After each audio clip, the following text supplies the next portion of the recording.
සද්ධා මග්ග ඥාන දර්ශනය හඳුනගන්න. එහෙනම් මේ ඥාන දර්ශනය කියන්නේ උතන්ට. ඒ දර්ශන ඥානය කියන්නේ උකට. බුදු දර්ශනය කියන්නේ ඒක. වෙනකොට තමන්ව තමන් අඳුනගන්න. තමන් ඉන්න තැන දැනුමෙන් ගන්න බෑ. දැනෙන එකක් කතාවේ තියෙන්නේ. එහෙනම් ඥාන සමන්නාගතයි. ඥානය කියන්නේ දැනෙන එක. මේ බුදුදහම තියෙන්නේ දැනුමක නෙමෙයි. කෝටිල භික්ෂුව වගේ වෙලා වැඩක් නැහැ. බුදුදහම තියෙන්නේ දැනෙන එක. එහෙනම් බණ කියන්න ඕනේ දැනෙන අයටයි කිව්වේ ඒක. බණ කියන්න දෙන්න ඕනේ දැනෙන අයටයි කිව්වේ ඒක. සමන්ත සමන් දැනෙන්නේ. අධ්‍යාත්මිකව දියුණු කෙනා සමන්ත සමන් දැනෙන කෙනා. එයා දන්නේ. එයා දන්නවා එයා ඉන්නේ අවදාන සමාප්තිය. එයා දන්නවා මං ඉන්න ප්‍රශ්න කොට. එයා එනම් ප්‍රශ්න ඉස්ල ගන්න පුළුවන්. එහෙනම් ත්‍රිවිද්‍යා නැතුව නිවන් දකින්න නැහැ කියේ.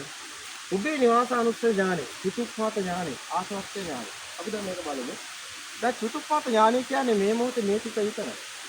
හැබැයි මේ මොහොතේ මේ සිත ඇත්ත වුණොත් උතන දින්න තියෙනවා. හැබැයි මේ මොහොතේ මේ සිත එයා ධර්මය දැක්කත් උබේ නිවාසානුස්සය ඥානෙ කියනවා කියන්නේ එයා පෙරසිට කඩ පිළිවෙත් එක මේ සිත හැදෙන හැටි ආත්මය හැදෙන හැටි ඔක්කොම දන්න කෙනෙක්. සුඛාතාර සාවකයි. එයාගේ යථාභූත ඥානෙ තියෙනවා. එයා ඥානතවම් දුක්ඛේ පස්සතේ. එයාට දැනෙනවා එයාගේ ස්වභාවය. එයාට ආසක්තිය ගන්න. අන්න කුබ්බේ නිවාසානුස්සය ඥානෙ අන්න චතුප්පාත ඥානෙ කියන කෙනා ආසක්තිය ගන්න. විවිද්‍යාව පහළ වෙනවා කියන්නේ ඒ කාන්තේන් වන්දන. ඇත්තට සත්‍යයි. ඒක ප්‍රකාශ කරගන්න. හොඳයි. හොඳයි නේද?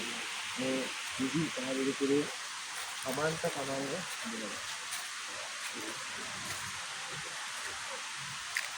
ඉතින් අපි කීප කොටුවේ